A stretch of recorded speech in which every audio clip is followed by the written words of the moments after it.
Hey guys, it's Lauren. Today I want to talk about some plants that I think need a little bit extra love. And when I say extra love, I don't mean they need more intensive care, they don't need extra maintenance. They just need to be recognized because there are plants out there that are overlooked and underrated, and they need some love and attention.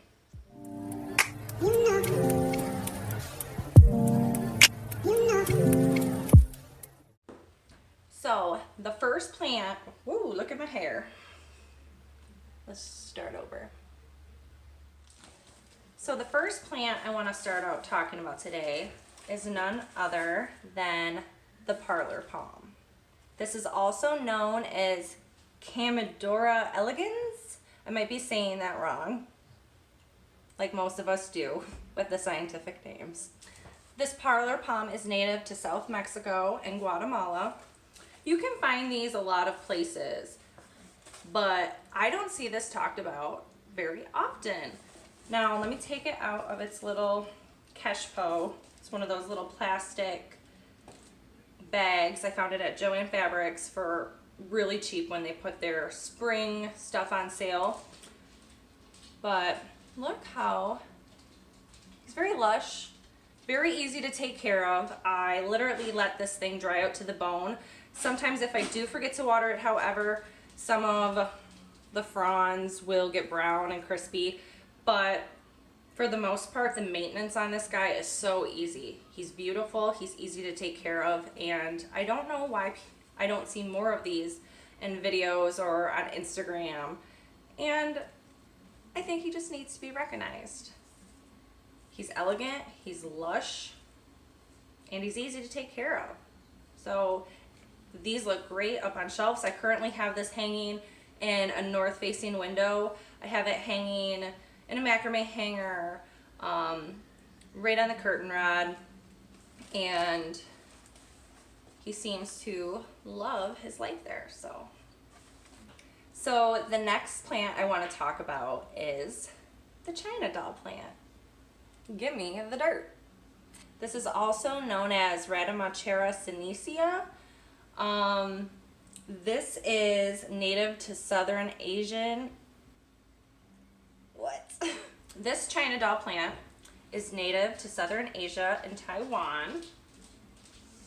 And this plant has seen better days for me. They do prefer high light, high indirect light, and I had it in my bedroom, and my bedroom doesn't get very much light. I did have a grow light up near it, not directly on it, but it kind of suffered for that reason. So he is now in my south-facing window, pushing out new little babes. But I don't ever see this plant talked about. When I first got it, I didn't even know what it was. And I don't know why people don't talk about it. This eventually it's a type of evergreen tree. So it does have trunk-like stems. They're woodish, brownish, whatever you want to call it. But it's so beautiful. It's very delicate, and I noticed when you do, it does like to dry out before waterings, but don't mind Houdini. He's trying to eat one of my plants that I will talk about in a bit. But anyways, its foliage is so delicate and beautiful, and when it grows in, it's very, I don't know if that'll pick it up, it's very small, and then it becomes a little bit bigger over time, but not very much. It's a very delicate plant that I hardly see anyone ever speak of.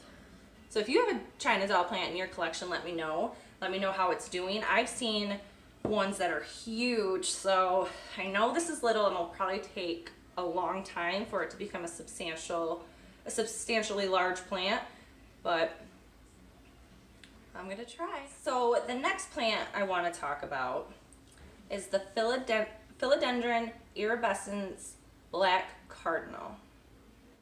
Now this plant is a hybrid. I think my cat's gonna knock over my light in the background. Anyways, This is the philodendron black cardinal, and I've seen these sold online a lot, but I rarely hear anyone talk about them. This is his newest leaf, which is quite a bit larger than the leaves that came when I bought it. Now, I bought this last spring, so I haven't had it terribly long, but I bought it off Hertz, and it is quite slow growing for me so far, but it's beautiful, so I want to talk about it. The only two leaves that have pushed out since I've had it is this leaf, and this one's a little wonky because this leaf was unfurling when I purchased it, and now this is its newest leaf, and this is gorgeous. It's kind of like a reddish, brownish, blackish tinge to it, and it will darken over time to this darker, almost black-like color. And I do have another one pushing through right here. And I mean, besides being a slow grower, so thus far, it's a beautiful plant.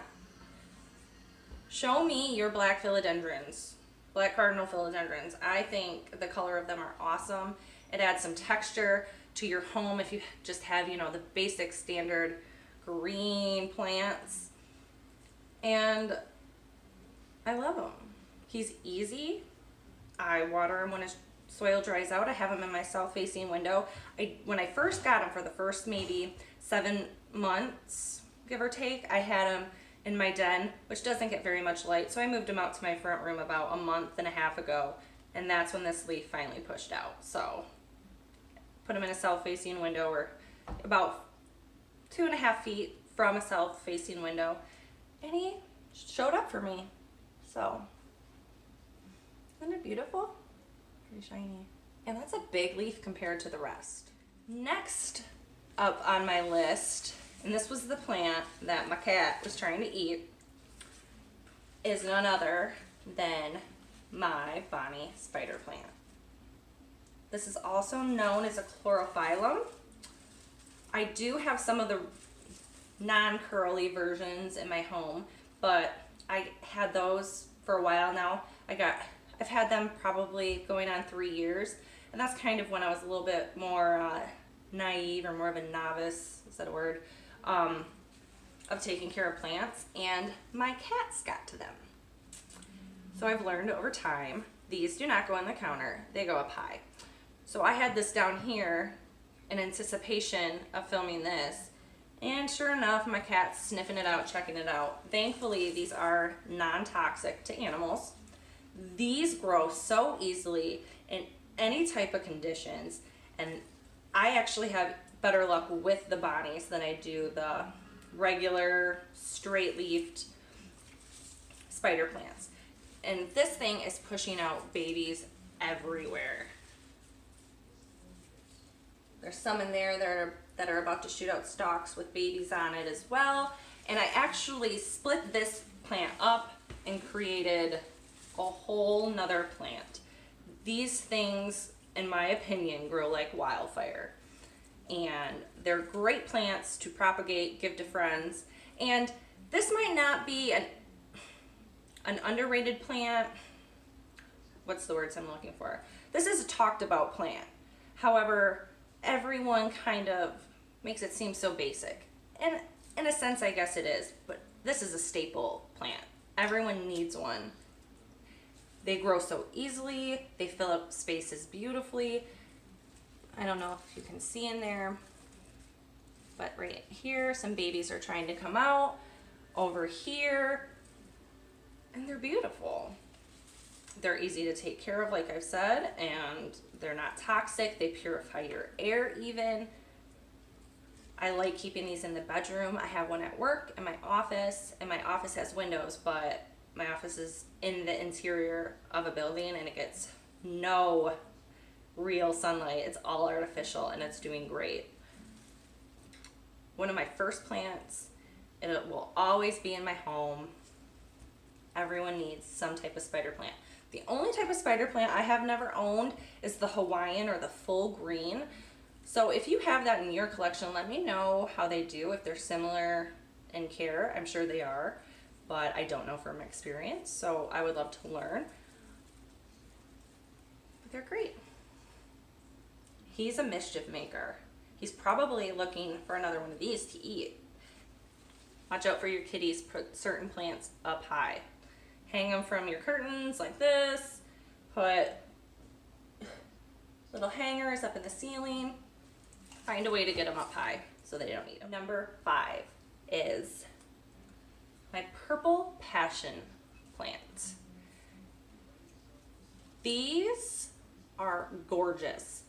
They're fuzzy, they're purple, they're iridescent, and they even flower. When they flower, their buds kind of remind me of marigolds. And correct me if I'm wrong, but I do believe this plant is in the same type of family as daisies. I believe. If I'm wrong, let me know. I'm waiting for this thing to bloom. That would be awesome. But he's so pretty. Purple Pete. Very iridescent. They're soft. If you're a leaf petter, this is the plant for you. And quite frankly, I've had good luck caring for it. If you forget about it and neglect it, it will get little crispy leaves, usually towards the bottom, which is good because the top of the plant it works this way from the bottom up, that I've noticed when you do lose leaves from underwatering or even overwatering. So that's kind of nice since you won't be losing them on top. It's a trailing plant. I love trailing plants. These do like brighter light. I did have it in a south-facing window. I was doing great, but I did move some plants around. I got some grow lights for Christmas, so I moved him further back in the room that he was in, but I'm using a grow light to supplement light, and he seems to be taking to the grow light just fine, and still looking fabulous. Take a look at that. I think this is one of the few plants in my collection that have color. And purple is one of my favorite colors. Green being number 1, purple being number 2, and then black. I love the color black. Or the shade black. Black's a shade. But very gorgeous. And he needs to be recognized. These plants need to be put out everywhere for the world to see, because you don't find a fuzzier, prettier, more purpley plant than this. Number 6 on my list is a plant.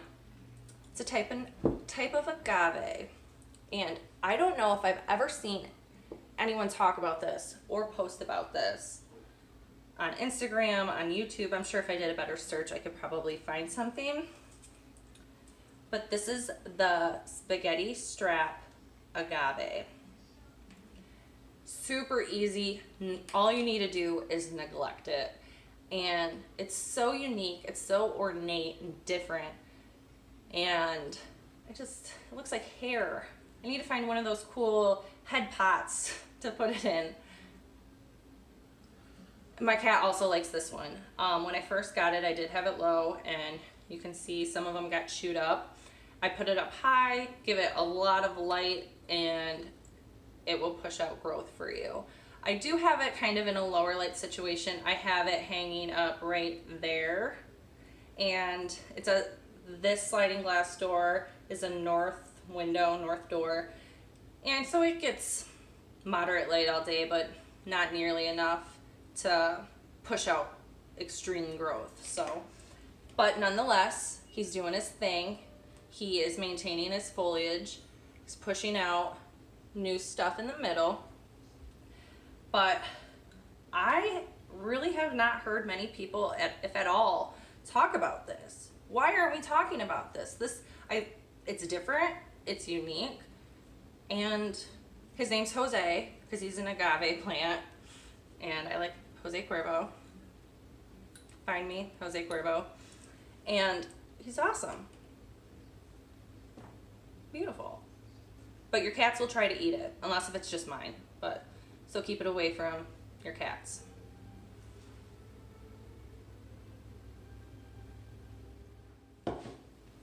Now, number 7, last on my list, and just to add, just to throw out there, these are in no particular order, but last on my list is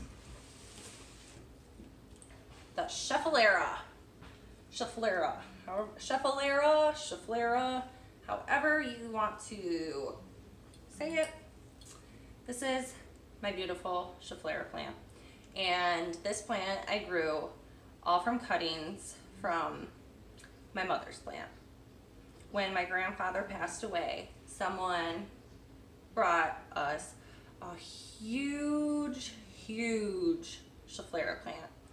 It was taken home by my aunt and then given to my mom, and she tried to pawn it off on me, but I did want it, but it's huge. So I was apprehensive because of the size. So I took some cuttings, and it struggled for a year and a half, 2 years. I've mentioned maybe in a previous video or on Instagram that this past summer I put it outside and it started doing awesome. It has grown so much just since last summer. Now, I propagated from my mother's plant, like I mentioned, and these things are so easy to propagate. See, I have pretty much a whole nother plant here. I could either plug them back into this plant, or when I do repot it, plug it into the bigger pot, or I could create a whole new plant. If anyone is interested in some Schefflera cuttings, let me know. I would not be opposed to sharing some of this special plant. This is one plant I will never get rid of. It grows so beautifully. People call it the umbrella plant. Oh no. Uh-oh. Uh-oh. It does kind of get stuck on things. Look at that.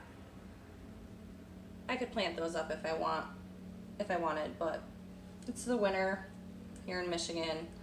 So I'll probably just leave them in the water till spring unless I decide to give them to a friend. But when it wasn't doing so hot for me, I may have been overwatering it, not sure.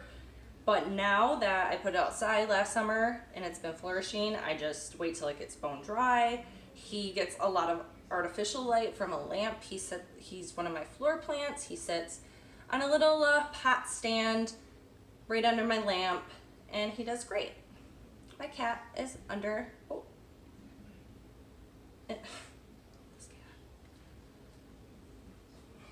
Hold on. He's trying to get to the agave plant. Please don't knock over my Jimmy rigged setup.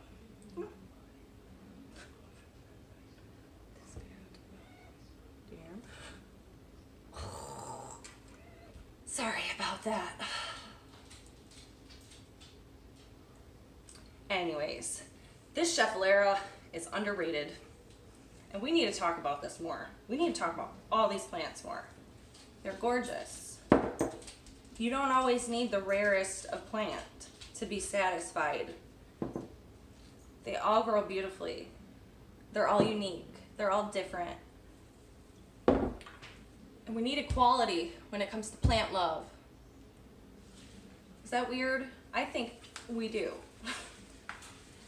Not all of us have access to these awesome rare plants, and it's all about the chase to find, but you know what? It's important to focus on what you have and how you can maintain it or care for it to make it better. Just a food for thought. So anyhow, that's my video. Let me know if you own any of these plants. Let me know plants that you find to be underrated or not talked about frequently, or things that you think need a little bit more acknowledgement, a little more love, like these plants here. So thank you guys for watching. If you like this kind of content, please don't forget to hit the like button, hit subscribe if you want to see future videos, and I will see you guys next time. See you later.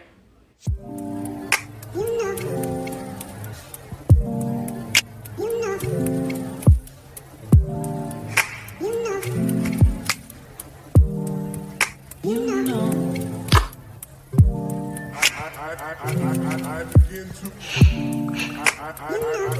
I begin to